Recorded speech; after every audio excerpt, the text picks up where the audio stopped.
están? Bienvenidos y empezamos una nueva edición de Al Día con Willax. Albina, ¿cómo estás? ¿Cómo estás, Alfonso? ¿Cómo están todos? Vamos a empezar de inmediato con lo que ha sucedido nuevamente. Esta vez el ataque ha sido dirigido hacia un conductor de uno de estos vehículos que hacen servicio de colectivo.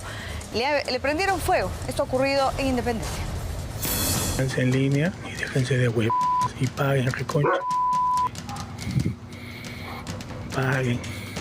Cumplieron sus amenazas y atentaron contra este colectivo. Señores, para que vean que nosotros llegamos a todos lados. Ocurrió la madrugada del jueves, cuando este extorsionador roció combustible sobre este carro, que estaba estacionado. Segundos después, el vehículo ardió en llamas. Déjense en línea y déjense de huevos y paguen, reconcha. Paguen. A unos metros, su cómplice grababa el atentado. Los extorsionadores enviaron este video a los colectiveros que cubren la ruta desde la avenida Los Pinos hasta el último paradero del Jirón Cahuide en Independencia. El carro es alquilado, entonces pagar 50 soles de alquiler, pagar 10 soles de lo que es la extorsión, aparte las personas que a veces llaman abajo en el paradero también te cobran una salida.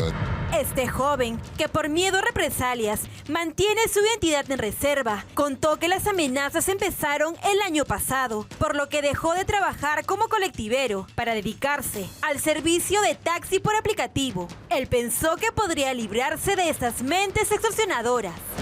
Más que todo por mi familia decidí invertir un dinero y poder estar más tranquilo, más seguro con lo que es el taxi aplicativo.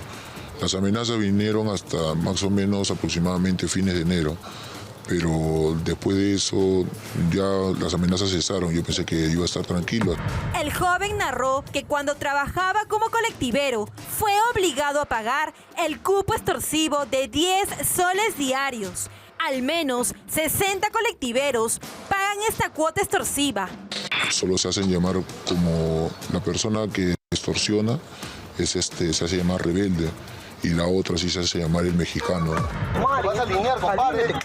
Alíñate, ya, alíñate. O alíñate, compadre. Acá no estamos jugando, ya no podemos volver a hablar. Pues estamos jugando, no con ¿ah?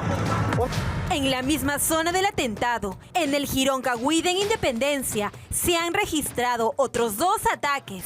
En febrero de este año, un colectivero fue asesinado por un falso pasajero, mientras que en noviembre del año pasado incendiaron un colectivo. Bueno, y también ahora surgió una organización criminal llamada Los Mexicanos y ha puesto en la mira a un mercado de construcción. Vienen extorsionando a través de artefactos explosivos que detonan justamente en este local.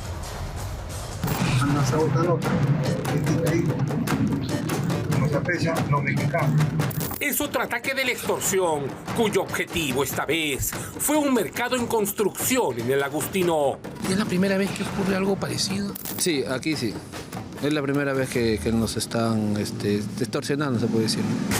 Sucedió en la avenida Ferrocarril, lugar donde un sujeto hizo detonar un aparato explosivo en el portón del mercado. 2:30 de la tarde y un desconocido se acerca a este portón. En esta esquina deja un aparato explosivo y luego se va corriendo cruzando las vías del tren. Se escuchó una explosión por este lado y de la cual, eso fue por lo que nos dimos cuenta, salimos, estuvo los restos del explosivo, es parecido aparentemente una rata blanca, se podría decir, ¿no? Además, el extorsionador dejó una nota en el lugar, firmada nada menos que por los mexicanos. ¿Sabes quiénes son los mexicanos o has oído hablar de ellos? He escuchado, pero no exactamente, no sé, pues quién es. Una nota en la que dicen que se comuniquen, pero no dan ningún número de contacto.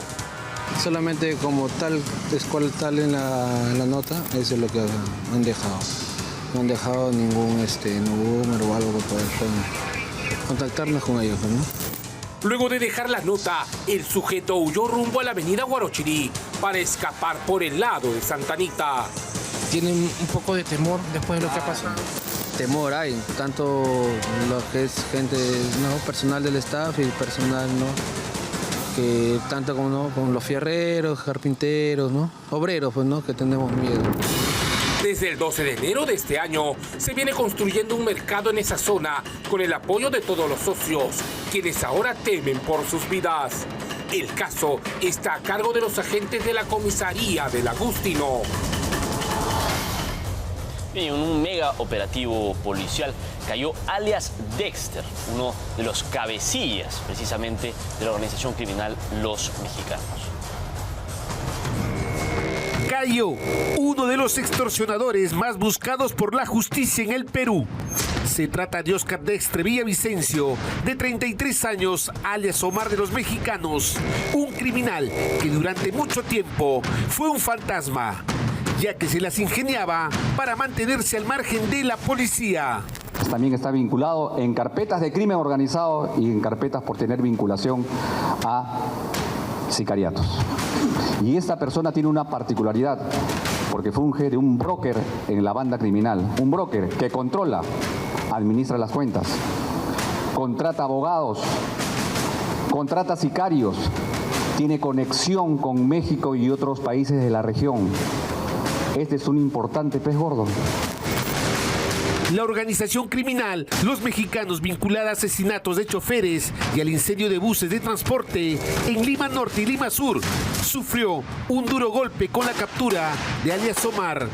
Junto a él también fue detenida su pareja Yanet Pacheco Mejía, quien se encargaba de administrar las cuentas y monederos virtuales en donde se manejaba el dinero producto de la extorsión. Y se está haciendo millonario con el sudor y el sufrimiento y el trabajo de gentes de bien. ¿Quién es Sarit Manchego Mejía? Su principal administradora de cuentas, pareja de Omar el Mexicano, porque así se autodenomina, Omar el Mexicano. Y muchos de los teléfonos incriminados tienen prefijo de México. La captura de estos 5 criminales fue posible gracias a la información brindada por alias Soplín, quien había sido detenido hace 15 días en el cercado de Lima.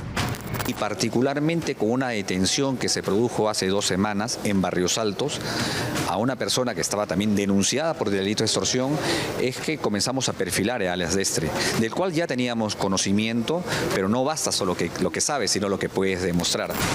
En el operativo policial liderado por el coronel Holber Obando, jefe de la División de Investigaciones de Extorsiones de la IRINCRI, también cayeron Jonathan Manchego Mejía, cuñado de Omar el Mexicano, y Magali Ríos Subiate, así como un menor de edad.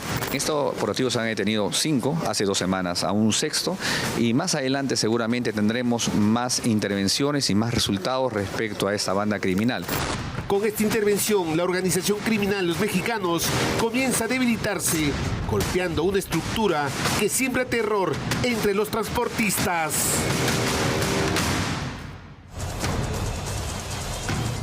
Son las 6:08. Una mujer salió a pasear a su mascota. ¿No? Esto ha ocurrido en el Callao, cuando de pronto se vio sorprendida por sicarios que llegaron para atacarla a balazos. La mujer, que es trasladada a la tolva de esta patrulla policial, acababa de ser víctima de un ataque a balazos perpetrado por sicarios. Es Rosario León Chávez, una madre de familia que paseaba a su mascota cuando estos criminales la interceptaron para darle muerte. Estaban gritando y corría, había 2 patas que corrían y se iban para allá, y la gente decía, ellos son. En efecto, tras el mortal ataque, 2 sujetos huyeron desde la avenida Omicron con dirección a Quilca, en el Callao. Según indicaron vecinos, la víctima logra sobrevivir al ataque, pero de camino al hospital Negreiros perdió la vida. Peritos criminalistas llegaron al lugar para iniciar con las investigaciones y dar con las causas de este crimen. Bien. Bueno, en Chosica vamos a ver lo que está pasando porque aumentan los accidentes de tránsito producto de que las autoridades han pedido que se retiren las rejas de tránsito. Esto ha generado un gran conflicto entre los vecinos de la zona.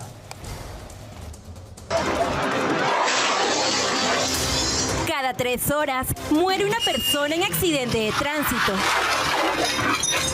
Estos son 2 accidentes registrados en las últimas horas en la segunda etapa de Ñaña, en Lurigancho, Chosica.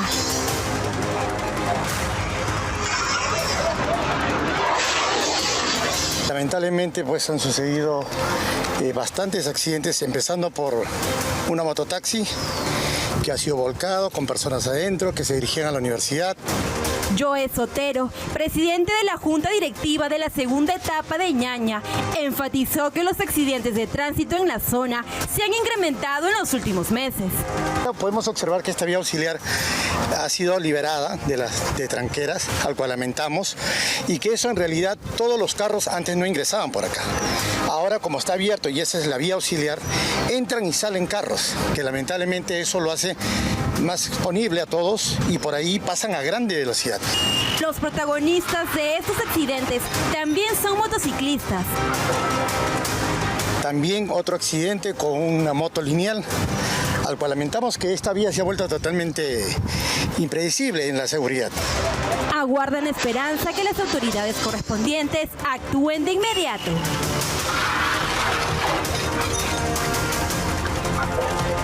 Bueno, y eso sí que es preocupante, porque le puede pasar a cualquiera. Miren lo que ha ocurrido en Surco. Esta grúa sumamente pesada, por lo menos unas 60, 80 toneladas, termina cayendo aparatosamente. Hay conductores que se han salvado de milagro.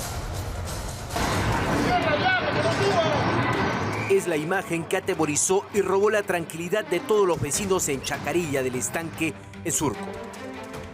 Una enorme grúa de 60 toneladas terminó destrozando un automóvil y causando daños en otros 2 vehículos. Por azar o por la decisión divina, la grúa no aplastó a ningún ser humano en medio de la construcción de este predio. Como usted ve, la grúa ya estaba desplegándose, ¿no? O sea, ya ha estado desplegado, o sea, ya ha estado parándose. Por eso que ha perdido el equilibrio, ¿no? Ahí desconocemos. Claro, ya estaba trabajando, está desplegada la grúa. Como ven. Esta es una grúa que no ha sido desplegada, ¿no? Las investigaciones municipales determinarán si se trató de un error humano o de una falla mecánica que por poco ocasiona una tragedia. El operador de la grúa saltó en segundos para no morir aplastado. Otro peligro era el petróleo derramado. 25 bomberos contuvieron el combustible con eficiencia. Estaba en la grúa. Sí, la que manipulaba la grúa, felizmente saltó a tiempo, se ha golpeado, ha sido revisado. No tenemos el reporte del médico que está llegando en unos segundos, que sí le puede dar reporte, cómo se encuentra. Y después desconocemos pues, ¿no? cómo habrá sido la maniobra, ¿no? Un motorizado dedicado a los repartos de delivery terminó ileso. La moto presentaba una leve afectación. Lo mismo pasó con un segundo automóvil. Los 3 conductores estaban fuera de las unidades cuando la grúa aterradora se dio conforme lo dicta la ley de la gravedad. Entre tanto, el municipio de Lima evalúa posibles sanciones contra la empresa Mirage Holding S.A., que solicitó el permiso para liberar una porción de esta vía para la construcción del edificio. El día de ayer una noticia lamentable ha ocurrido con respecto al Poder Ejecutivo, y es el fallecimiento de una de las liebres que estaba custodiando el vehículo del Ministerio de Defensa. En un terrible accidente de tránsito ha fallecido el suboficial de la Marina, el señor Jaime Nieto Rojas, de 53 años, que se dedicaba precisamente a custodiar al ministro.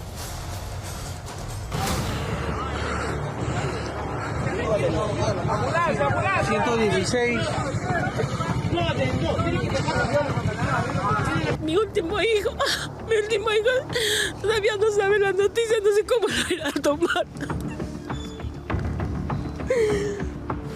Este hombre tendido, con heridas mortales, es un experimentado técnico de primera de la Marina de Guerra del Perú. Su agonía dejó en shock a sus colegas de las Fuerzas Armadas y la policía. Se trata del técnico Jaime Nieto Rojas, nada más y nada menos que una escolta del ministro de Defensa, Carlos Díaz Dañino. Minutos antes de las 11 de la mañana, fue arrollado por la conductora Lucía Bendon Herrera, de 54 años. Ocurrió en la avenida Nicolás Arriola. Nadie podía creer que el impacto. Según los testigos, hasta el ministro tuvo que llevar al herido en su vehículo a un hospital cercano sin éxito. Su esposa María vivió una pesadilla porque Jaime Nieto falleció en el día de su cumpleaños. La señora, ¿cómo le han podido dar un brevete así y que no ve la luz roja o no se da cuenta? Ella ha sobrepasado de todo lo que él está trabajando por encima, no entiendo. Los peritajes respectivos tendrán que certificar la hipótesis de que Lucía Bendon giró hacia la izquierda para cambiar de carril, pero de forma abrupta, sin dar la preferencia para el paso de la escolta del ministro, que ante la colisión sufrió un traumatismo craneano letal al salir volando por varios metros. La conductora fue llevada a la comisaría de Apolo y por la noche pasó todos los exámenes de ley. Que no quede impune, que su muerte, que se haga justicia, porque no quiero. Así esa señora si va a salir libre, ¿a cuánta gente más va a seguir matando? No entiendo. O lo ha hecho a propósito, no sé, pero no entiendo. Esas clases de mujeres no deben dar licencia, deben tener la pena perpetua por matar a la gente. Porque... Mi papá se pareció una buena persona. Sí, solo espero que siempre cumplía sus funciones. No faltaba, pero bueno. Solo espero que esto pase y mi mamá se encuentre un poco mejor. La esposa de Nieto Rojas instó a la Policía Nacional a renovar e inspeccionar el parque automotor en todo Lima. Narró que su esposo, quien por años daba servicios en el Ministerio de Defensa, se quejaba del pésimo estado de los vehículos policiales. Ahí debería haber un cede al paso que indique que las personas que están manejando por el lado de la carretera pues, o de la vía tienen preferencia, ¿no? Ellos son los primeros que tienen que dar el paso porque si no pasan ese tipo de cosas. El Ministerio de Defensa lamentó lo ocurrido mediante un comunicado. Mientras tanto, la conductora Lucía Pendon podría afrontar una audiencia de prisión preventiva en las próximas horas. Bueno, ayer la policía finalmente ha logrado esclarecer, ¿no? Y de paso desmentir al candidato Álvaro Paz con relación a la muerte de quien postulaba para la Cámara de Diputados, Gilbert Infante. Según las diligencias y según la policía, la muerte de este candidato se dio por causas naturales. ¿Lo han atacado a balazos? Con ladrillazos para dejarlo moribundo. Quedó mal parado y su versión fue totalmente desbaratada. Lo agarran a palazos porque tiene el martes 27 sí le van a dar un certificado médico pues, a la señora, ¿no? En donde justamente se advierte con meridiana claridad los golpes en la cabeza, grandes, fuertes. ¿Tú hablaste de ladrillazos? Sí, claro. Álvaro Paz de la Barra, candidato presidencial, quien aseguró en el programa Veto a Saber que Gilbert Infante, candidato a diputado por su partido, estaba amenazado y por eso lo agarraron a ladrillazos que posteriormente lo llevó a la muerte. ¿Qué son ladrillos o palazos? No, los palazos son en el cuerpo, ¿no? Es que lo que pasa es que ellos no han querido matarlo, han querido dejar un mensaje. El mensaje es que yo soy muy duro y creo que soy el candidato mucho más duro porque me aparto del sistema internacional de derechos humanos. Para el candidato presidencial del partido Fe en el Perú, el supuesto asesinato de Gilbert Infante sería a una reacción de un grupo criminal al enterarse de que de llegar al poder tendría como prioridad instaurar en el Perú una política enfocada en los derechos humanos. Sin embargo, las investigaciones policiales con la revisión de videos de seguridad y las pericias correspondientes descartaron esa hipótesis y confirmaron que el fallecimiento se produjo por causas naturales. Como el señor en un determinado momento sufre síntomas de un infarto agudo, cae pesadamente sobre el piso y paralelamente a ello también tenemos el certificado de necropsia que demuestra que el agente causante es de origen patológico debido a un infarto agudo que él había sufrido en ese momento. Según imágenes de las cámaras de vigilancia recopiladas por la policía, se observa al candidato a diputado sentarse en medio de un conato de bronca, permaneciendo varios segundos sobre el pavimento de la calle. Posteriormente, se recuesta sobre un vehículo y segundos después se desploma tras sufrir un ataque cardíaco. Este ciudadano, si bien es cierto, ha estado presenciando este conato que se producía, pero él se ha mantenido al margen, producto incluso de los síntomas, se ha sentido mal, se ha sentado, se ha apoyado en un vehículo y se ha caído pesadamente. De esta manera, las autoridades ponen fin a las dudas en torno a este caso, confirmando que no hubo mano criminal detrás de la muerte del candidato. Y a raíz del asalto a un vehículo que llevaba lingotes de oro en un tramo de la Costa Verde, la Municipalidad del Callao ha anunciado que se va a desplegar agentes de serenazgo y cámaras de videovigilancia para poder identificar a todos los ciudadanos que ingresan al Callao. Tras el millonario asalto de lingotes de oro, utilizando armas de largo alcance en la Costa Verde, la Municipalidad Provincial del Callao ha tomado drásticas medidas para complementar la seguridad para quienes transiten en esta vía expresa. Nosotros lo que estamos haciendo es poner 12 unidades de serenazgo para que puedan custodiar toda la Costa Verde. Asimismo estamos reactivando y haciendo que todas nuestras cámaras estén apuntando todas a la Costa Verde. Recordemos que tras perpetrar el robo, la banda de delincuentes huyeron con dirección al Callao. Las cámaras de vigilancia buscan registrar las matrículas de los vehículos y a sus ocupantes, a fin de contar con evidencia ante un eventual caso de robo en la Costa Verde. Cuando fue lo del robo del oro, los vehículos han salido de San Miguel y han ingresado hacia el Callao y no se han sabido quiénes son. Ahora, todo vehículo que ingresa al Callao va a estar plaqueado y vamos a saber quiénes son los que ingresan al Callao. Porque el Callao no va a ser nunca más un lugar donde algún delincuente pueda querer esconderse o pueda querer escapar. El burgomaestre chalaco, César Pérez, emplazó al gobernador regional, Ciro Castillo, a que pueda transferir esta vía, que es considerada provincial. Quisiera aprovechar las cámaras de Willax para pedirle, para exigirle al gobernador regional, Ciro Castillo, que devuelva a la provincial del Callao la vía expresa Costa Verde del Callao. Tiene que generar una resolución mediante la cual nos entrega la vía expresa Costa Verde del Callao, porque nunca ha sido mantenida ahí. Una acción que busca reforzar la seguridad en esta vía y a su vez tener plenamente identificados a quienes transiten por la Costa Verde en el tramo del Callao. Bueno, ojalá que no sea flor de un día, ¿no? Ni para la foto. Vamos a pasar a otro tema. Había un clan familiar, nada menos, un clan familiar que delinquía, extorsionaba a mototaxistas. La policía ha dado con ellos.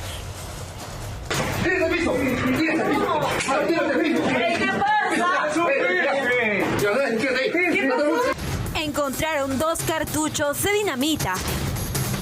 Para la policía, estos explosivos serían utilizados para amenazar a mototaxistas del paradero Selima en San Juan del Lurigancho. Dinamita, con las cuales estas personas han estado realizando el delito de extorsión a esta empresa de transportes. El comandante Daniel Guibar, jefe de la comisaría de Zárate, detalló que encontraron los cartuchos de dinamita luego que 2 viviendas fueron allanadas. Además, se logró la desarticulación de un presunto clan familiar que tenía en la mira a mototaxistas de la empresa Exacesa. Hay mensajes, las cuales han hecho llegar a estas personas, a los miembros de esta empresa de transporte, que son en una cantidad de 150 personas, a los cuales les exigían 5 soles diarios. Si nosotros sacamos una cantidad, estaríamos hablando de más de 15.000 soles mensuales. El jefe de la comisaría de Zárate precisó que son 5 las personas detenidas, las cuales utilizaban prendas policiales para no generar sospechas. Para hacer estos hechos fascinerosos, estos hechos delictivos, han estado agenciándose de prendas policiales, quizás con la intención de hacerse pasar por efectivos de la Policía Nacional. También encontraron en su poder 2 municiones, 3 armas blancas, una pistola, un revólver y droga. La detención se llevó a cabo en el asentamiento humano Villa Santa Clarita, en el distrito de San Juan del Lurigancho.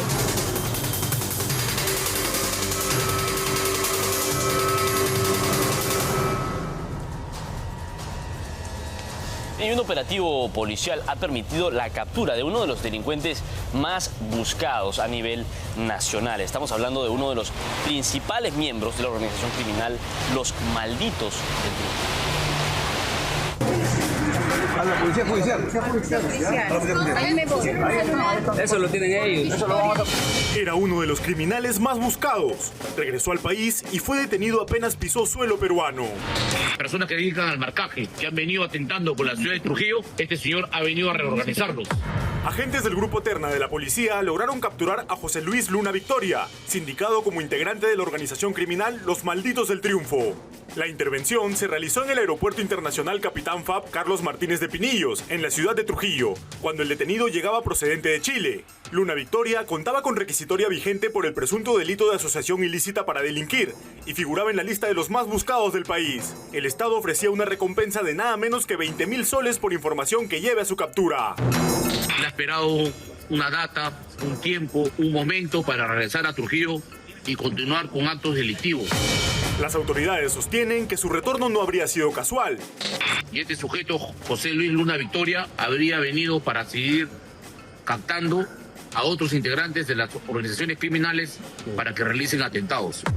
Tras su captura, fue trasladado a la sede del Poder Judicial, donde permanece detenido mientras continúan las diligencias.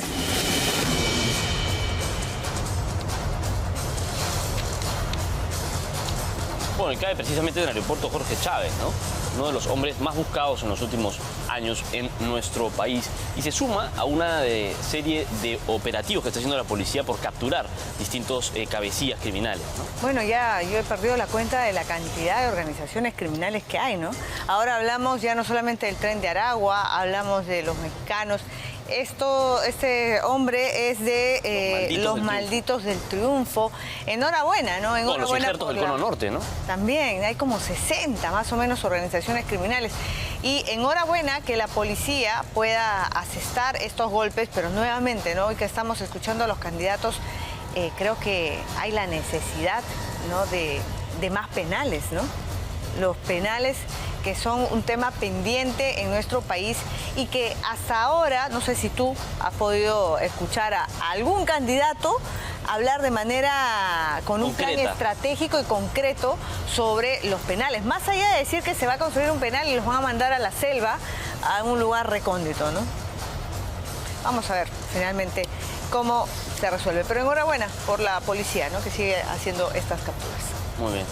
Continuamos con más información porque precisamente la policía de Lambayeque dio con la captura de una banda criminal que abastecía de dinamita a los extorsionadores en varias regiones del país. Un operativo exitoso.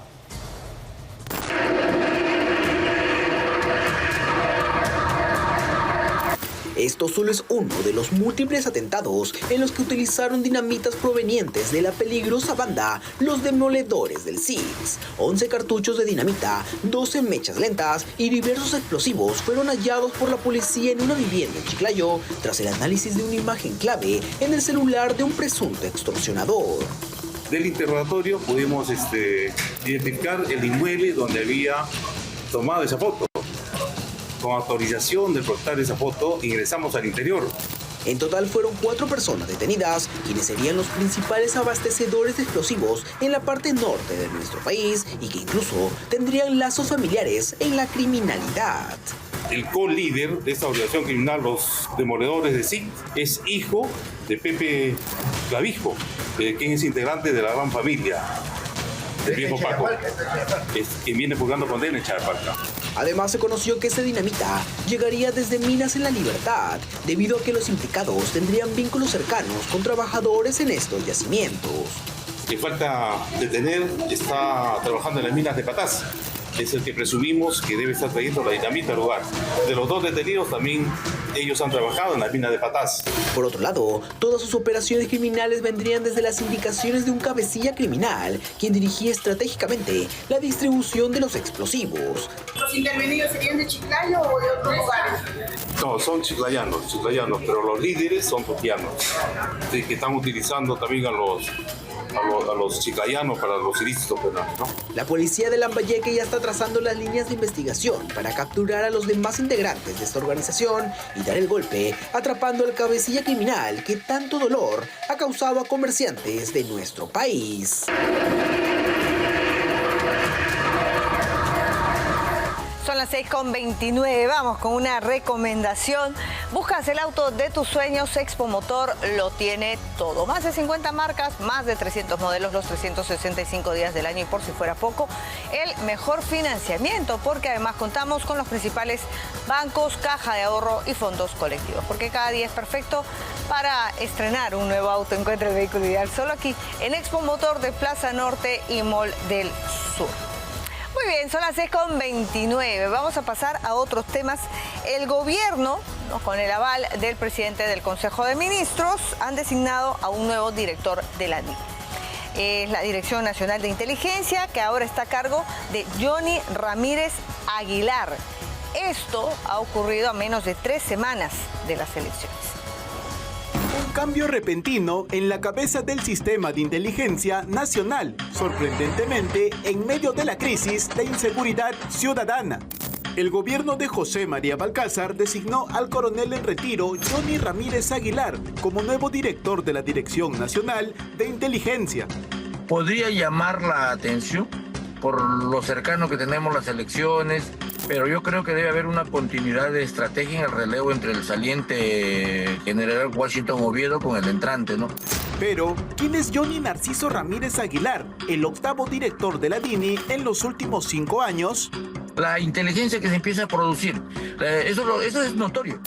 Es notorio, se empieza, cuando hay inteligencia estratégica, orienta a la Policía Nacional del Perú. Una articulación tenemos que ver, por ejemplo, en ejecución de operaciones. Según oficios policiales, en el 2016 el efectivo fue procesado por aparentemente haberse rehusado injustificadamente al cumplimiento de normas y procedimientos. También por actuar con negligencia al ejercicio de su función y fracasar en el cumplimiento de la misión. Sin embargo, fue absuelto de los cargos a través de la resolución 14714-2016. Lo vamos a ver en su desempeño. Tenemos que ver con qué gente se rodea, qué asesores tiene, y yo creo que en un mes, como mínimo, como máximo, debemos tener que ver resultados. Además de un presunto trabajo de seguridad en una minera informal. Si ha estado trabajando en minería informal, pues ya tiene que cambiar. Nosotros en la DINI hicimos de que la minería ilegal sea una amenaza más para este 2026. Para el exdirector de la DINI, el coronel en retiro Max Anguamán, uno de los principales planes de acción debe ser anticiparse a la delincuencia. Y que permita hacer inteligencia predictiva, que es lo que he venido reclamando hace tiempo, porque tenemos una inteligencia reactiva, no predictiva. Tenemos que dar ese paso, tenemos que adelantarnos a que los hechos sucedan. A pocas semanas de que el país acuda a las urnas, la decisión no solo despierta cuestionamientos políticos, sino también dudas respecto a los trabajos de inteligencia para combatir la inseguridad. Muy bien, vamos a pasar a hablar ahora de temas electorales, porque lo que todos se están preguntando es cómo es que los debates que hemos visto en los últimos días van a terminar por repercutir en las encuestas y finalmente en el favoritismo por cada uno de los candidatos. Bueno, hemos preparado un informe bien detallado donde hablamos no solamente de lo que puede ocurrir con los favoritismos y el decantamiento que puede hacer uno por los candidatos políticos, sino por el mismo riesgo que podemos pasar que vivimos en 2021, el ausentismo, el gran aliado de la izquierda. Vamos a ver todo el detalle. El ausentismo al momento de acudir a las urnas se ha convertido en una de las tendencias más cruciales al momento de decidir el futuro del país. Tenemos una presencia de votos del 70% y un ausentismo del 30%. Y en la segunda vuelta del 2021 tenemos un ausentismo de más del 26%. Compatriotas, traigo acá el corazón abierto para todos y cada uno de ustedes. Un voto que habría podido marcar la diferencia en la elección del hoy condenado por intento de rebelión, el golpista Pedro Castillo.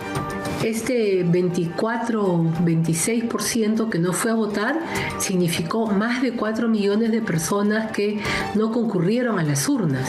Resultado que para la experta Delia Muñoz Muñoz debe llamar a la reflexión. Y es que Pedro Castillo logró la presidencia con tan solo poco más de 44,000 votos, teniendo en cuenta que este año el padrón electoral ha crecido un 8%. A diferencia del 2021, el panorama de ausencias para estas elecciones no disminuiría. El padrón electoral también se va incrementando. En consecuencia, los porcentajes ahora serían sobre 27 millones y estaríamos hablando que si no va a votar el 20%, estamos hablando de más de 5 millones de personas. Algunos candidatos ya dan por hecho el que un porcentaje de personas no irán a votar, por lo que cumplir con esta responsabilidad ciudadana podría cambiar el tablero político. Uno Calcula los votos para ganar sobre los votos válidamente emitidos, es decir, de los 27 millones se restan los votos nulos y blancos y se restan los que no fueron a votar. Dentro del cálculo en la segunda vuelta, al voto en blanco y al ausentismo se le suman otros factores. En la segunda vuelta, sobre todo, no estamos votando por quien queremos, sino votamos por quien nos genera mayor aceptación o en base al antivoto. Las últimas encuestas muestran el crecimiento de algunas propuestas izquierdistas radicales. ¿Acaso el escenario del 2021 podría repetirse? El ausentismo no solo es una cifra fría en reportes electorales. En nuestro país representa un silencio que también decide.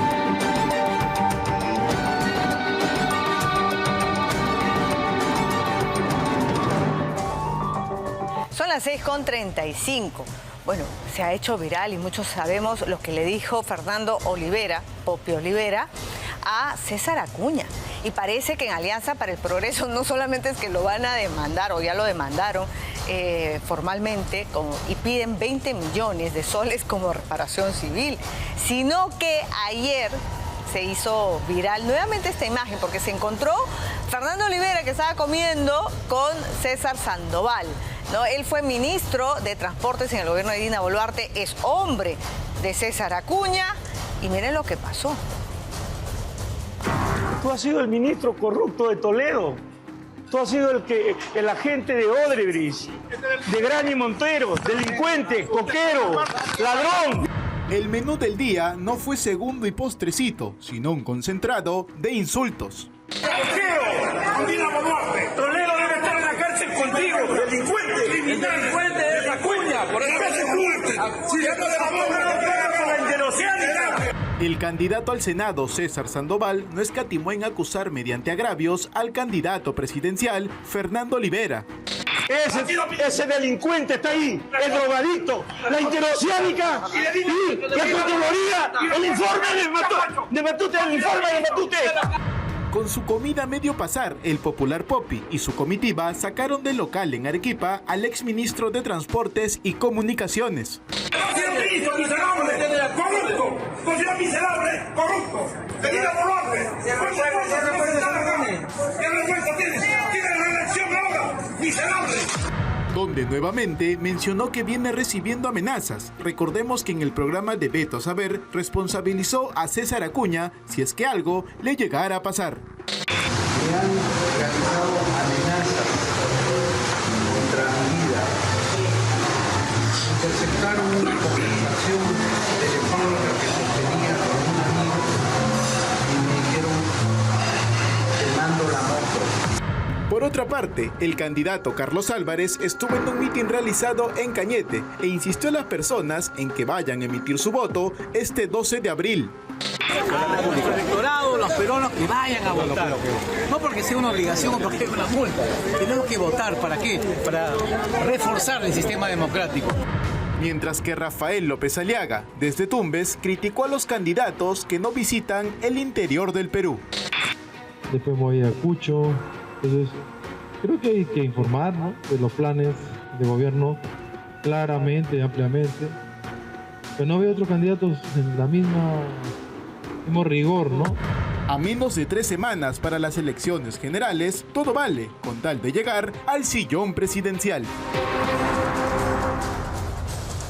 Bueno, son los candidatos presidenciales los que se agarran así, ¿no? En el boca a boca.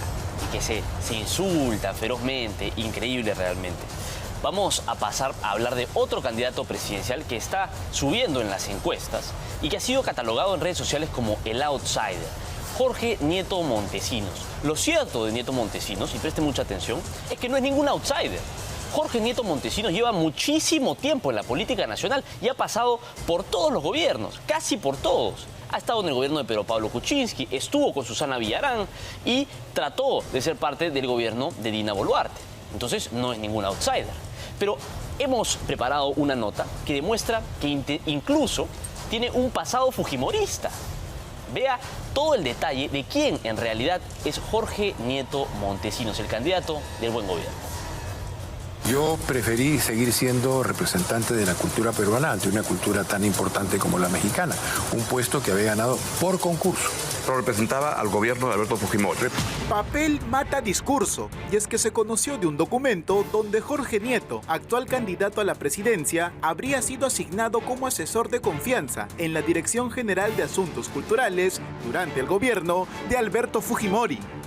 Designar en el cargo político de confianza nivel F3 de asesor de la Dirección General de Asuntos Culturales del Viceministerio de Política Internacional al doctor Jorge Nieto Montesinos a partir de la fecha.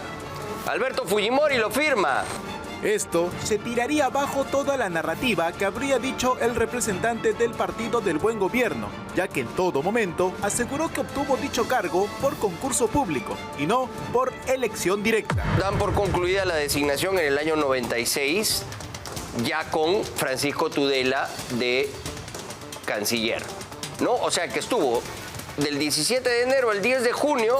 Lazos con el fujimorismo desde mucho antes del debate del miércoles, aunque durante su participación no dudó en atacar a Keiko Fujimori. Este gobierno, el anterior, son sus gobiernos, como lo hemos visto todos. La lideresa de Fuerza Popular comentó encontrarse con la incertidumbre de no saber con qué Jorge Nieto se encontraba debatiendo. Con el que trabajó con Pedro Pablo Kuczynski, con el que fue miembro de las Chalinas Verdes de Susana Villarán, con el que intentó ser primer ministro de Castillo, incluso con el que trabajó con mi padre. Al punto de calificarlo con una frase. Yo creo que es un lobo disfrazado de verdad. Aunque muchos puedan pensar que con un buen abrazo todo podría quedar dentro del debate. Jorge Nieto parece mirar hacia adelante sin hacerse cargo de su pasado, algo cercano al fujimorismo. Y en política, el tiempo no borra las huellas del ayer. Bueno, pero esta semana de debates nos han dejado más imágenes para el recuerdo y para el análisis. Keiko Fujimori, Mesías Guevara, Jorge Nieto, Paul Jaimes, Mario Vizcarra, Herbert Kaller, Rafael Belaúnde, Enrique Valderrama, Roberto Quiabra, Rosario Fernández, Ronald Atencio y Antonio Ortiz fueron los protagonistas de este debate donde hubo pullas. Y ahora entiendo por qué algunos amigos apristas me habían dicho que el APRA había elegido a su sepulturero. Tenían toda la razón. Ofertas de indulto. Lo quieren meter preso a Popi. Yo me comprometo, Popi, que te indultaré si es que te sentencian. Exhortaciones. Candidato, le pediría por favor que guarde el celular. Rimaikuna Ikichi, Waiki Panechaikuna, Yaktakuna Manta, Perú Suyumanta. Y hasta invocaciones a los que en paz descansen. Fue un ataque artero que no se lo voy a permitir. Mi hermano está ahí preso justamente por enfrentarse a pactos y a partidos mafiosos como el señor representa. Por su juventud seguramente ignora que su partido fue un gran partido de los corruptos al nivel del Partido Naranja. Mi hermano puede claramente seguir hablando, seguir defendiéndose. En cambio, su jefe tendremos que llamar a la Ouija para que responda sobre las graves ocupaciones que él desestimó. La terna más picante fue la de Jorge Nieto, Mesías Guevara y Keiko Fujimori. Aquí tuvimos que sacar la canchita porque los puyazos vinieron de ida y de vuelta. Primero, Mesías Guevara le dio a Keiko Fujimori. Estimados compatriotas a nivel nacional, urge que rescatemos al Perú porque Fujimori nunca más. Luego Keiko devolvió el golpe, pero primero dijo que iba a multiplicar por 0 a Mesías Guevara, haciéndole ghosting. Quiero decirle al señor Guevara que son muchos años de insultos. La verdad que me sorprende que no tenga algo nuevo. Y como me dirían los jóvenes, a usted le voy a hacer ghosting. Pero luego le habló. Candidato Fujimori, 30 segundos. No creo que le toque al señor Mesías Guevara porque le queda 1 minuto y 20. Entiendo que lo nuestro es para rematar. No cumplió su palabra, me dijo que me iba a ghostear. Ya ven, hasta eso miente. La señora acá, ya no es la señora acá, es la señora de la mentira. Luego, Jorge Nieto a Keiko Fujimori.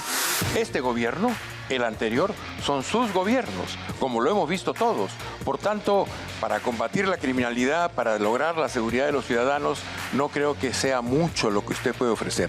Lo que nos ha ofrecido es el incremento de muertos diarios en este país, es el incremento de los delitos del sicariato.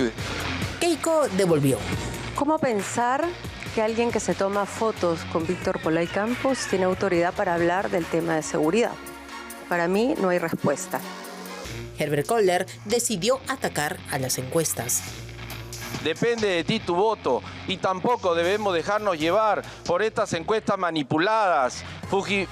Montesino lo dijo y lo declaró ante el Poder Judicial. Y esta es la encuesta del año 2021. Rosario Fernández atacar a Keiko Fujimori. Ella al final sí fue gosteada. Keiko, esta vez no te vas a llevar los 20 millones por pasar la valla electoral, porque así lo hemos decidido los peruanos. El Perú no te quiere. Se dijeron de todo, se atacaron, se respondieron, algunos llegaron listos para debatir y otros solo para sobrevivir.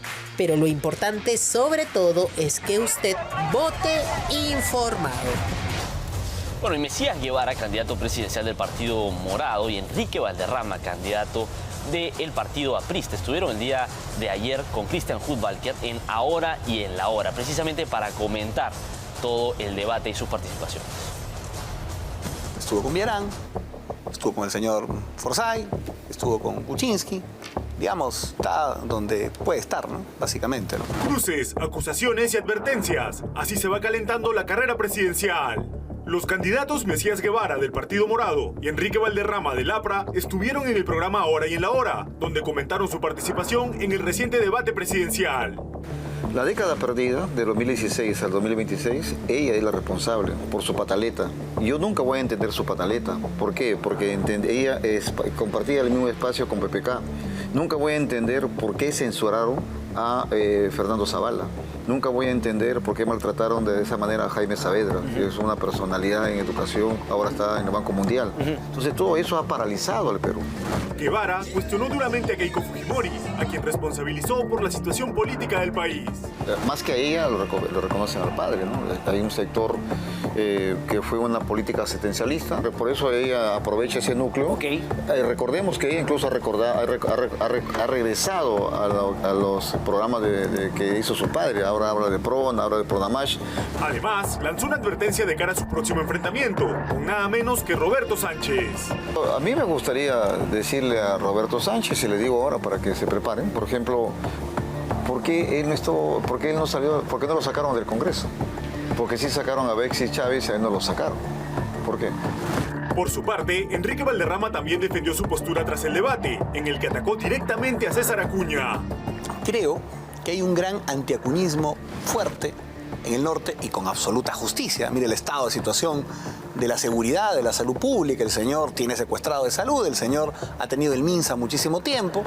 El candidato aprista aseguró que su estrategia apunta directamente al electorado del norte del país. Creo que van a ver al APRA como la alternativa a terminar con el acuñismo en el norte del Perú. Y creo que eso nos va a redundar en votos el 12 de abril, sin duda.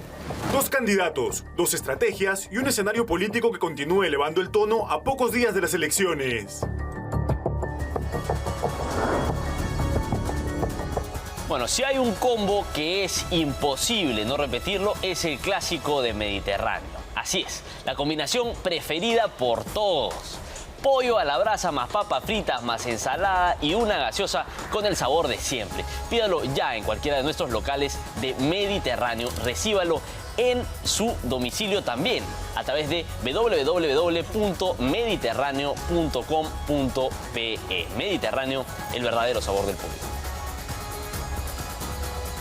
Vamos a hablar de las encuestas, ¿no? ¿Qué tan fiables son los métodos y los resultados que vienen arrojando, teniendo como experiencia las elecciones anteriores? Tenemos el informe. La portada de Perú 21 coloca a Jorge Nieto, el candidato que hasta hace una semana no estaba en el radar principal. En el segundo pelotón, expectante. La semana pasada pasó lo mismo con Grosso. De pronto sube, aparece, se instala. Pero la pregunta es inevitable. ¿En qué momento creció? ¿Quién lo midió? ¿Cuándo la gente empezó a elegirlo?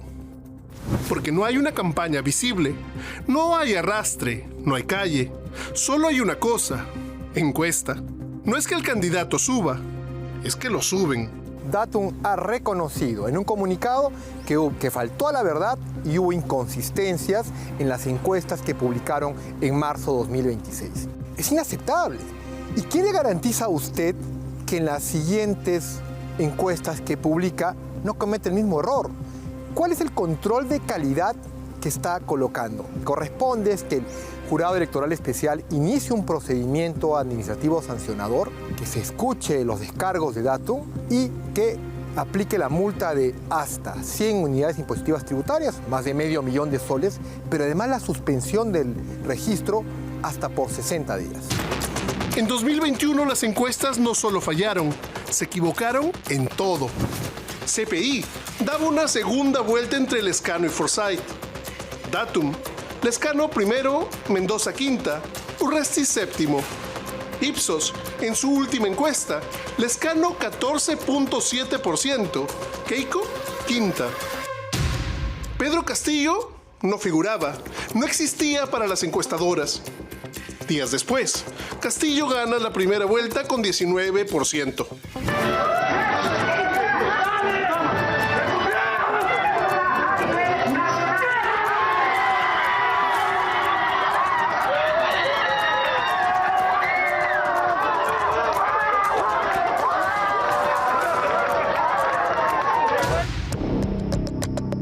Las encuestas ya la ponían en la final. Después, incluso, la daban ganadora. Pero al final, el que nunca estuvo en sus números terminó siendo presidente. 2016 puede ser el ejemplo del mayor error, de márgenes que nunca existieron. Ipsos daba a Keiko un 34% y solo un 16% a PPK. Datum, Keiko al borde de ganar en primera vuelta. Diferencia aplastante. Resultado, PPK presidente. 2 elecciones, el mismo patrón. El que pasa segunda vuelta no es el segundo, es el que viene desde atrás, desde el margen, desde otros. Y en los últimos años la historia se repite. Keiko llega y pierde. El problema no es que las encuestas se equivoquen. El problema es otro. Cuando convierten empates en rankings, ya no están midiendo la realidad, la están moldeando. Porque el ranking no te dice quién va primero, te dice a quién quieren que veas primero. Y en una elección, eso no es un detalle, eso es poder. Bueno, Beto Ortiz ha comentado precisamente las encuestas que ha publicado Ipsos en el diario Perú 21. Él asegura que la intención que tienen las encuestadoras es direccionar el voto y que ahora estarían utilizando a Jorge Nieto Montesinos como el último caballo para llegar al poder. Como la gente vota como quien apuesta a una carrera de caballos, nadie quiere votar por el que pierde. Todos quieren votar por los que están expectantes. Entonces, acá ya reducen el universo de votación a solamente 7 candidatos. Al día siguiente, en el titular de hoy, nos dicen lo siguiente. Nieto a Keiko, este gobierno y el anterior son sus gobiernos. ¿Cuál es la idea acá? La idea acá es presentarnos a el candidato que, de acuerdo a las encuestas de Ipsos, está cabalgando en las encuestas, ¿verdad?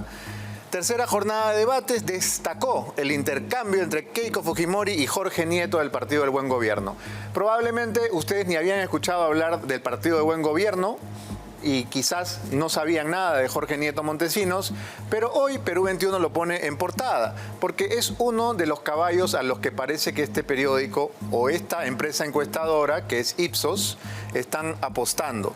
Perú 21 es un producto de la Power Couple Cecilia Valenzuela, Alfredo Torres. Cecilia Valenzuela es la dueña del periódico y Alfredo Torres es el mandamás de Ipsos. Entonces, todo el tiempo están haciendo sinergia entre los dos. Esta portada es de octubre del 24. Todavía estábamos al aire aquí en esa temporada. Y recuerdo bien esta portada porque aparecía un Carlos Álvarez con un 4% cuando nadie hablaba siquiera de la posibilidad de que Carlos Álvarez fuera candidato. Perú 21 ha sido muy entusiasta, inflando al candidato Álvarez desde hace 2 años. Y Miren al lado de quiénes lo ponen. Al lado de un cuco, Antauro Humala, ¿no? Al lado de la vieja confiable, Keiko Fujimori, y de un caviar que les encantaría que ganara, pero no postula, Francisco Sagasti. Esto es a 18 meses, ¿no? Y se repite, y van a ver ustedes cómo se repite el patrón de que siempre cuando hay una encuesta está la foto del esposo de la dueña del periódico acá, de alguna manera, como autor de una columna, como autor de una cita, pero esta es la manera como se promocionan mutuamente, porque claro, para eso son los dueños del circo. Este domingo se va a poner una portada en los diarios principales en la que se va a hacer algo similar a lo que hizo El Comercio a una semana de la elección del 2021. Cuando ustedes vean esto, guarden el recorte, ¿ya? Porque yo les apuesto que cuando publiquen esta correlación, luego, el lunes 13 de abril, después de la elección, no se va a parecer en nada al resultado. Pero no importa, porque esto es para inducirnos a votar. Esto es para que uno diga, ah, no, ya, este está muy abajo, vamos a apostarle a uno de los de arriba.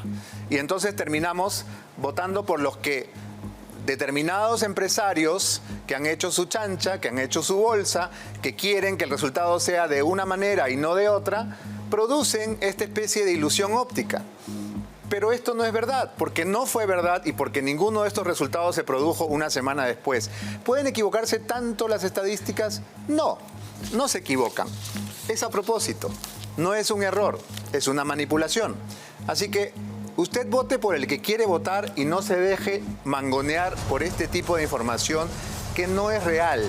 Bueno, Beto Ortiz asegura, ¿no? O cree que el ubicar a Keiko Fujimori en el primer lugar en muchas encuestas obedece a la intención de un sector, ¿no?, de la población, de los caviares, para que vaya en contienda en una segunda vuelta eventualmente con alguien de izquierda, y que en ese escenario perdería Keiko Fujimori.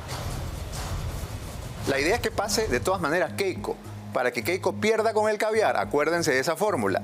La idea es que Keiko pase para que pierda con el caviar. Esa fórmula no ha fallado. Le funcionó a Ollanta Humala, le funcionó a Kuczynski y a su equipo, y le funcionó a Pedro Castillo maravillosamente. ¿Cuál es la idea ahora?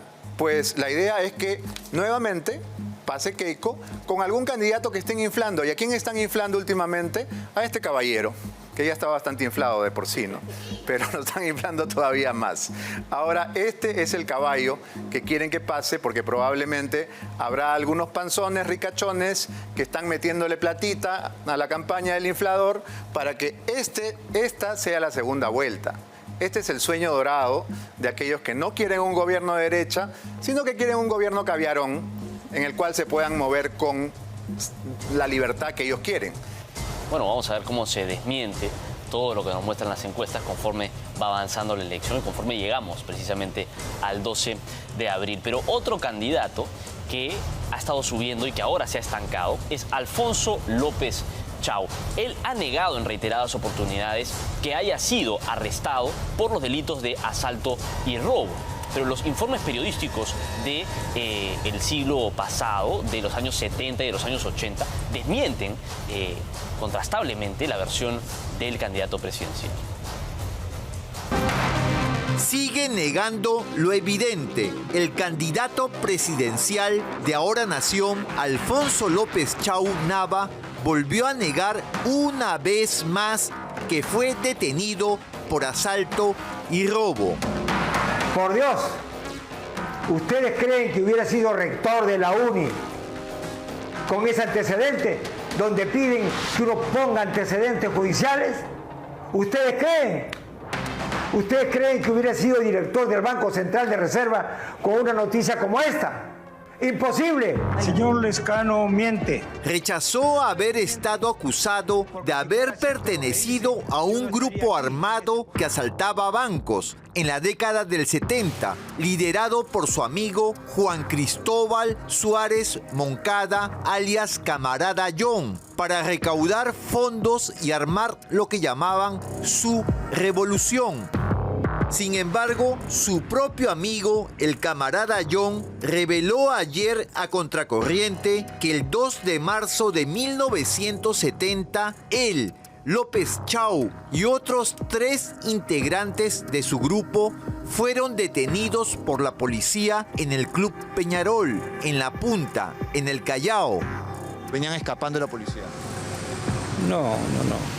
Nosotros íbamos a reunirnos en el club de la Grace, ahí, sí. Que ahí quedaba en la cuadra 9 de Boloñés. Sí.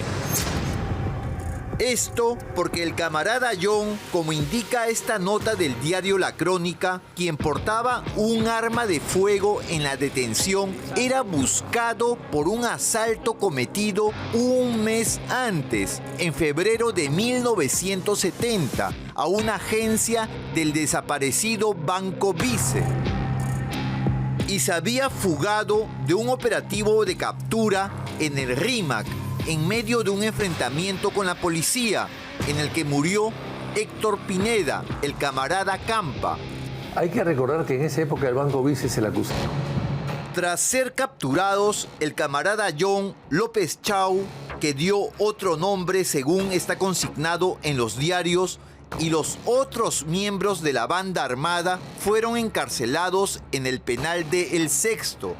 Y en diciembre, López Chau y los integrantes de la Banda Roja fueron indultados por el gobierno dictatorial de Juan Velasco Alvarado. El propio camarada John, jefe de la banda que integró Alfonso López Chau, confirmó a Contracorriente que la amnistía lo favoreció a él y a todo su grupo armado. Luego estuvieron en El Sexto y luego en Lurigancho. Y ahí fuimos liberados. Amnistiados. Por voluntad de Velasco Alvarado, ¿no? Sí. Y ahora López Chau sostiene que nunca fue detenido y encarcelado por asalto y robo, amparándose en que esta no figura en sus antecedentes penales. Yo pedí mis antecedentes judiciales en el 2015, en el 21 2 veces y ahora en el 25 2 veces. Y aquí dice claramente en un documento que todo el mundo lo puede solicitar al Poder Judicial. Yo pido que todo el mundo, que toda la población mande una carta al Poder Judicial pidiendo los antecedentes penales de Alfonso López Chau. Y aquí le doy mi DNI, 25 33 19 80. Pídanlo. Y va a salir que no hay nada. Hola. Sin lugar a dudas, lo más revelador del expediente de Alfonso López Chau aún está por develarse. Realmente impresionante, ¿no? Lo que conocemos de Alfonso López Chau día a día. Pero vamos a hacerle pausa un minuto al tema político. Vamos a cambiar el tono de la información brevemente, porque está con nosotros en estos momentos en el estudio Gabriel Amaro. Él es presidente de la Asociación de Gremios Productores Agrarios del Perú, de AGAP, precisamente para hablar sobre una iniciativa bastante interesante que han venido trabajando desde AGAP, que es Tierra Firme, un nuevo podcast, un nuevo espacio de conversación. Tenemos una promoción, un pequeño clip de cómo es que se está llevando a cabo este podcast. Vamos a ver. En el Perú, la tierra no solo se trabaja, se piensa, se innova y se transforma. Muy pronto, el podcast donde conversamos con quienes mueven el sector agrario, productores, líderes y voces que toman decisiones. Historias reales, desafíos del agro, oportunidades que conectan al Perú con el mundo. Muy pronto. Tierra Firme, el podcast de AGAP.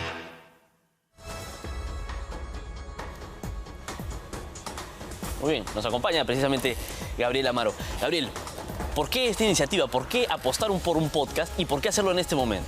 Bueno, el sector agrario es uno de los sectores más grandes que tiene el Perú de manera económica y productiva, y es importante que la ciudadanía y los peruanos conozcan realmente los actores que son los que están logrando alimentos adecuados para la población, pero también un boom en la agroexportación, que es el segundo sector exportador después de la minería. Ahora, ¿cómo es la dinámica en el podcast? ¿Se va a hablar un poco de las cifras? ¿Se va a hablar? ¿Es un espacio también informativo o es un espacio de conversación, de reflexión, de análisis? Es un espacio de conversar con los actores principales de la agricultura, desde el pequeño agricultor El mediano, el grande, el industrial, el agroexportador, también algunos autoridades, políticos, donde vamos a hablar de diferentes temas para que la población tenga mayor empatía, mayor cercanía con lo que hacemos dentro de la industria. Vamos a hablar de cifras también, evidentemente, ¿no? Pero de cuánto cuesta sacar las empresas, las áreas productivas, de que un pequeño productor pueda integrarse a una cadena moderna y exportar o hacer actividades agroindustriales también, ¿no? Pero me parece fantástico que sea en un estilo podcast porque es una forma más cercana de llegar a la gente, no a través de los reportes institucionales, no a través de los comunicados y de las entrevistas a veces que pueden ser un poco extensas, sino más en un estilo informal, ¿no? Con todas las cifras y con todo el movimiento. ¿Esto fue pensado de esa forma? ¿Buscan llegar a un público distinto de repente? Queremos que todos los peruanos conozcan qué hace el sector. Perfecto. Porque mira, hoy día estamos en una época electoral donde hay algunos candidatos pues que quieren expropiar, que quieren cerrar las agroexportaciones, que malinforman realmente sobre una actividad que es estratégica y esencial para nuestro país y que dependen millones de peruanos, pequeños agricultores o empresas, y que todos los países además promueven. Y en el Perú a veces se le ataca, ¿no? Ahora, han tenido ustedes ya una primera publicación, el estreno oficial ha sido el 25 de marzo. Sí. ¿Cuál ha sido la temática de este primer capítulo? Bueno, hemos estado con un pequeño agricultor de pecanas, de Ica. Acuérdense que la pecana es un producto emblemático de Ica y del Perú además. ¿No? Tenemos una variedad muy potente que es muy apreciada en el país de desarrollo y en el Asia. Y él nos ha hablado sobre su emprendimiento, sobre su empresa, sobre cómo es la producción, cuánto exporta, o sea, para que conozcan desde adentro justamente cómo es la actividad y cuánto cuesta sacar la actividad también, ¿no? No es fácil hacer agricultura en el país. Muy bien. Gabriel, ¿dónde se puede encontrar este nuevo podcast, este nuevo espacio? ¿Está solamente a través de video o también está en audio para la gente que escucha en el carro, que escucha en otros dispositivos? Bueno, está en todas las redes de AGAP, está en YouTube.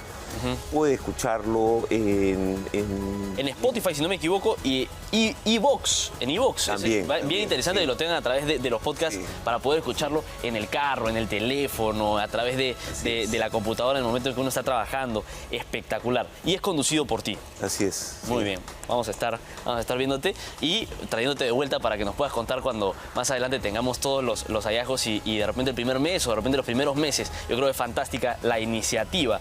Muy bien. Te agradezco muchísimo por acompañarnos esta mañana y por darnos todos los detalles sobre esta nueva incursión que está haciendo AGAP en el mundo digital. Muchísimas gracias. Estamos trabajando no solamente dentro del país en una serie de actividades del sector agrario, sino también promoviendo los productos peruanos en todas partes del mundo. Importantísimo. Muchísimas gracias. Muy bien. Continuamos con más información a esta hora porque el día de hoy juramenta el nuevo fiscal de la Nación. Tomás Aladino Gálvez ha sido electo ya oficialmente como fiscal de la Nación, no interino, porque él venía trabajando en los últimos meses como fiscal interino luego de que se diera la remoción de Delia Espinosa de la institución y él asumió, pero sin embargo ya ha sido escogido por la Junta de Fiscales Supremos y hoy, viernes, va a juramentar como nuevo fiscal de la Nación hasta el 2029. Esto es lo que tendremos el día de hoy. Hay un nuevo rostro en el Ministerio Público.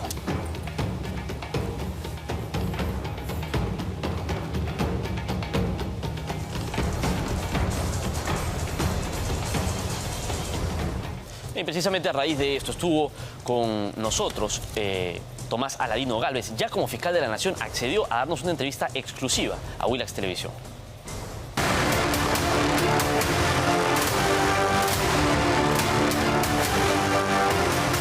Puedo decirle a la ciudadanía que se ha elegido como fiscal de la Nación a un fiscal de carrera, a un fiscal comprometido con la administración de justicia. Ya elaboramos el proyecto de la nueva ley orgánica del Ministerio Público.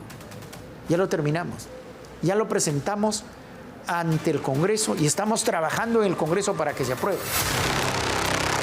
¿Qué es lo que estamos haciendo? Lo principal, que la investigación del delito se rija por protocolos aprobados por la institución, que hayan lineamientos específicos respecto a la investigación, sino cada una de las subespecialidades, con la participación del jefe, que va a ser el fiscal supremo, y los demás fiscales establezcan sus propios criterios, la Fiscalía de la Nación los apruebe y la Junta de Fiscales Supremos los ratifique. Cualquier fiscal que entra a un despacho va a saber qué hacer.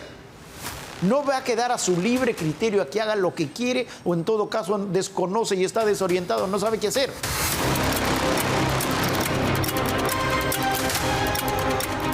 Pero cualquier intento de reforma tropieza con una realidad más cruda: la falta de recursos. Sin presupuesto suficiente, advierten desde adentro, no hay modernización posible. La crisis ya no es solo política o institucional, es también operativa. La reciente elección de Delia Espinosa como decana del Colegio de Abogados de Lima, sumada a la renuncia del propio Gálvez de ese gremio, evidencia que las fracturas trascienden a la institución. ¿Por qué ha presentado su solicitud de desafiliación? ¿Por qué? Porque ya desde el señor Canelo y con la elección de Delia Espinosa, que no se ha mostrado ecuánime en los últimos tiempos, si yo pertenezco al Colegio de Abogados, donde ella domina, me puede investigar, me puede atribuir cargos y eventualmente inhabilitarme, ¿ya? Pero tiene miedo usted que le investigue. No, es que me vi a investigar de todas maneras. Ha dicho que es inconstitucional que se haya elegido al fiscal de la Nación, cuando ella fue elegida en una circunstancia absolutamente igual. ¿Qué influencia ejerce Gustavo Gorriti en este Ministerio Público hoy en día? Ahorita, en algunos fiscales seguramente que todavía. Pero acá, en la Junta de Fiscales Supremos, en la Fiscalía de la Nación y prácticamente en la mayoría de las coordinaciones de las especialidades, te puedo decir que ninguna. En paralelo, decisiones controversiales han encendido aún más el debate. La destitución del fiscal José Domingo Pérez y la suspensión cautelar de Rafael Velabarba. Adicionalmente, la desactivación de los equipos especiales que durante años llevaron casos de alto perfil. A puertas de unas elecciones decisivas, la pregunta es inevitable. ¿Llega el Ministerio Público fortalecido o debilitado a este momento crucial? Tenemos información de último minuto, nos vamos hasta el Callao. Ángel Flores, ¿qué es lo que ha sucedido? Adelante.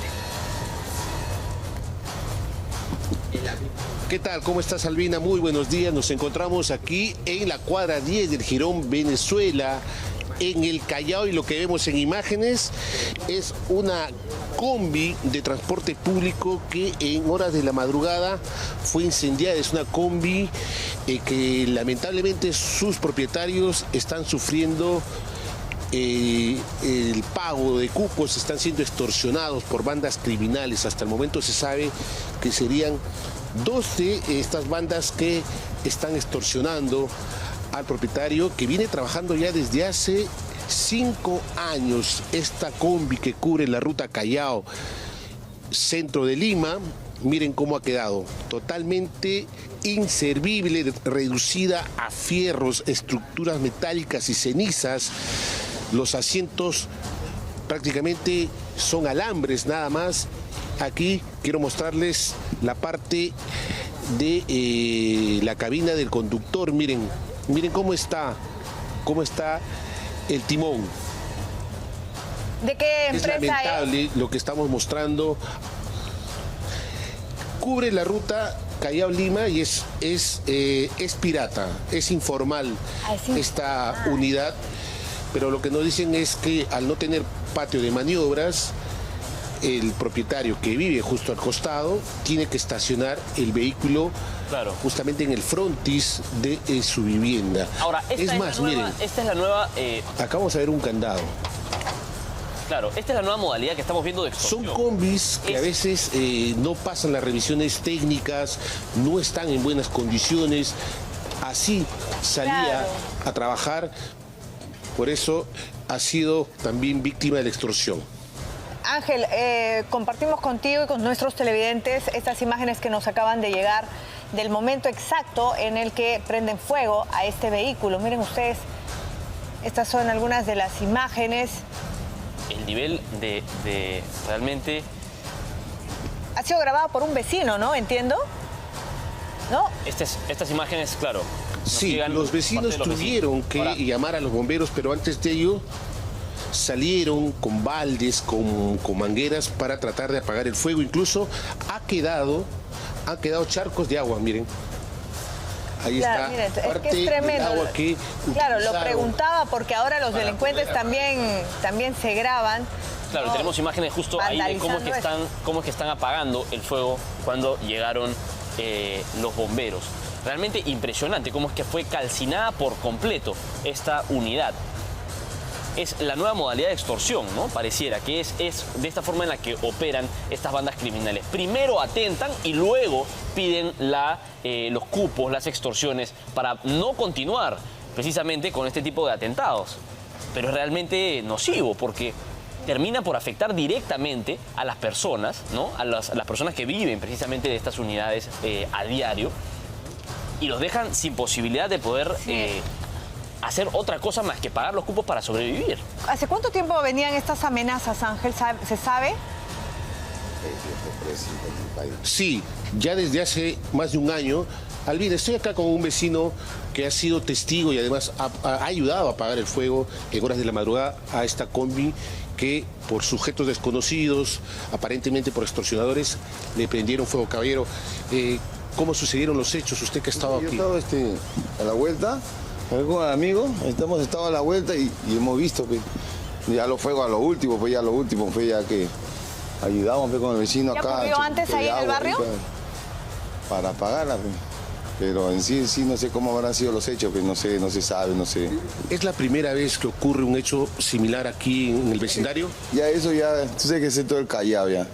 Ah, sí. Pero a la final hay que seguir para adelante, pues. Que nos explique un poco, hacer? ¿Cómo que Pero sí, así es en el Callao? Ya lo último, pues, porque somos vecinos, pues. Y ya, pues. Pero en sí no sé cómo ha sido, quién eso no sabemos. Usted cuando dice así es el Callao, ¿a qué se refiere exactamente? El peligro, cómo estamos viviendo, ya todo el mundo ya sabe, ya. Uno sabe si va a salir, pero no sabe si va a regresar, pues. Hay que pedir al de arriba nada más, pues. Echarse los 3 padres nuestros y volver a casa. Pues. ¿Hay otro tipo de actos delictivos, asaltos, balaceras por esta zona? Acá el Callao, tú sabes cómo es, el Callao es movido, todo el Callao es así, todo el Callao es un poquito, te digo, agitado. Muy bien. Y bueno, hay que seguir para adelante, pero ojalá vamos a esperar estas elecciones para ver qué es lo que pasa. Pues. Queda clarísimo. Ojalá que tengamos la mejor decisión y saber por quién votar. Pues. Okay. Muy amable, caballero, que tenga buen día. Además, Salida, para terminar, aquí justo al costado de donde fue quemada la combi, hay un comedor popular San Antonio. A ver si la cámara me ayuda con Alfredito Rodríguez. Ahí está, quiero mostrarles. Y en donde además también hay permanentemente vigilancia del Serenazgo del Callao. Ahí está el comedor popular. También hay cámaras de vigilancia de la Municipalidad del Callao que seguramente van a ayudar a esclarecer este hecho, este nuevo atentado contra una combi de transporte público aquí en el Callao. Muy bien, gracias Ángel. Gracias también a tu entrevistado. Qué problema, nuevamente el Callao. Gracias, son las 7:18. Pasamos a otros temas y tiene que ver con Juan José Santibáñez. Juan José Santibáñez, recordemos que ya tenía estos cuestionamientos por asesorías, por defensas que hacía mientras era funcionario público, mientras era ministro. Él siempre lo ha negado, ¿no? Pero ahora apareció Nelson Benítez, es un policía en retiro, que dice: Juan José Santibáñez, yo te pagué 12.000 soles y jamás me diste asesoría legal. Una más de Santibáñez. Depósitos, recibos y vouchers de $100 y $500 mensuales, depositados a las cuentas del estudio de Santibáñez, que finalmente fueron en vano. Le llevé todas las pruebas, toda la documentación, todo. No fue sincero conmigo, porque si él me hubiera dicho: mire, señor Benítez, este proceso es de esta manera y se lleva así. Primero, me dijo de que sí había posibilidades, que él está acostumbrado a estos temas, procesos judiciales, Y yo le dije, le acepté y le creí. Este es el acuerdo que firmó Benítez con el estudio Santibáñez, $7.000, de los cuales Benítez pagó más de la mitad. En los primeros meses, Santibáñez exigió pagos de $500 por los siguientes 90 días. Sin embargo, tras recibir dicha cantidad, Benítez se percató que su caso lo tomó la practicante del estudio. Benítez se va dando cuenta que el estudio dirigido por Santibáñez no está haciendo un buen trabajo y reclama. Se dirige a sus oficinas y le comentan que Santibáñez se ha vuelto nuevo funcionario del Ministerio del Interior, quedando el caso y su hijo estancado. Pese a haberle dado las pruebas, pese a haber conseguido la jurisprudencia, se le da en la mano.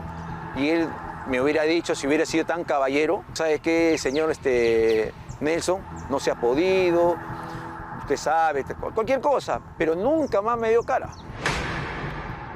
Un total de 12.000 soles que Benítez logró juntar producto de sus ahorros. Hoy, él y su hijo deberán empezar el proceso desde cero. Ese señor es un peligro, porque en vez de entrar a una institución a trabajar bien y trabajar para la institución, él no trabaja para la institución, él trabaja para los políticos. Sus beneficios que él saca son personales, no son institucionales. Todo lo que ha causado, no le ha causado un bienestar a la policía, le está causando un perjuicio. Un informe de Hildebrand en sus 13 revela un caso parecido. El semanario sostuvo que en el 2014 el empresario Juan Arrieta depositó, curiosamente, 12.000 soles para que su hija no la retiren de la policía.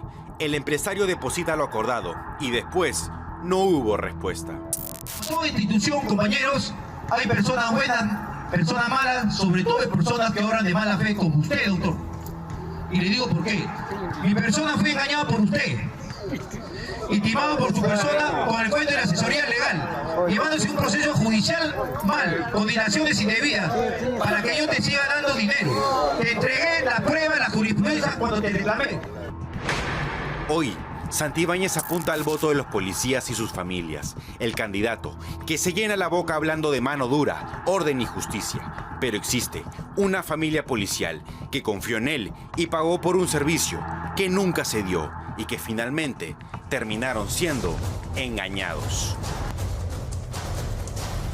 Muy bien, estamos a estas horas enlazados con nuestro compañero Juan Carlos Hurtado. Él está precisamente en la presentación del plan de seguridad por Semana Santa, donde está el presidente del Consejo de Ministros, Luis Arroyo. Juan Carlos, te escuchamos. Gracias, Alfonso. Va a hablar el premier Luis Arroyo. Lo escuchamos. Bien. Definitivamente nosotros estamos trabajando desde el primer día, como debe ser, trabajando eficientemente, gestionando definitivamente. Entonces, el voto de confianza, ya como manifesté el día siguiente de la juramentación de este gabinete, nos presentamos, como es la cortesía, al señor presidente del Congreso, conversábamos, intercambiamos ideas y hemos quedado que próximamente vamos a poner la fecha para presentarnos al Congreso. Pero mientras tanto, seguimos implementando estos planes, porque no solamente es el plan de seguridad ciudadana, Plan Nacional de Seguridad Ciudadana y Lucha contra la Criminalidad 2026-2028, sino también estamos paralelamente contra la minería ilegal. Fue llamado el alto comisionado para ver su problemática. Entonces hemos incrementado personal, logística, para los dos luchar paralelamente, porque los dos tienen relación directa. Entonces tenemos que atacar esos dos problemas, entre otras situaciones. ¿Reuniones con representantes de partidos políticos, señor ministro? Todavía en su momento lo vamos a hacer, claro que sí, pero todavía no lo hemos hecho. El tema de la inflación, premier, usted muy poco habla de la economía, la gente se moriría en los mercados, el costo, los combustibles por las nubes, un balón de gas en la Amazonía cuesta casi 200 soles. ¿Qué hacemos con ellos?